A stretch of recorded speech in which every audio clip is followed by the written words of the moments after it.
ఇంత ఈజీగా chicken pulao ready చేసుకోవచ్చా అనిపించే రెసిపీ ఇది. దీంట్లో కర్రీ ఏం అవసరం లేదు, రైతా ఉంటే చాలు హ్యాపీగా తినేయచ్చు.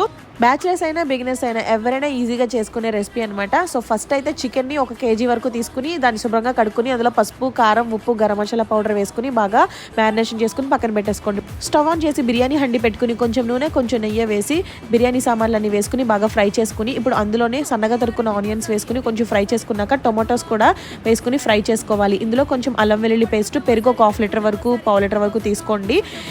ఇది కొంచెం ఫ్రై అయ్యాక మనం మ్యారినేషన్ చేసుకున్న చికెన్ కూడా అందులో వేసేసుకుని వాటర్ అంతా బయటకు వచ్చేసే వరకు ఫ్రై చేసుకోవాలి. ఇప్పుడు ఇందులోనే కొంచెం పుదీనా, బాస్మతి రైస్ 3/4 kg వరకు తీసుకున్నాను. ఇదంతా ఫ్రై చేసుకుని ఒక గ్లాస్ రైస్కి 1.5 గ్లాస్ నీళ్ళు చొప్పున వాటర్ వేసుకుని ఇలా దగ్గర ఉడికించుకోవాలి. లాస్ట్లో కొంచెం ఉప్పు, కొంచెం నూనె వేసుకుని అడ్జస్ట్ చేసుకుని 20 మినిట్స్ లో ఫ్లేమ్లో దమ్ పెట్టేసేయండి. 20 మినిట్స్ తర్వాత స్టవ్ ఆఫ్ చేసి ఒకసారి కలిపెట్టేసి 15 మినిట్స్ అలా వదిలేసేయండి. అంతే పొడి పొడిలాడుతూ వచ్చేస్తుంది బిర్యానీ. నచ్చితే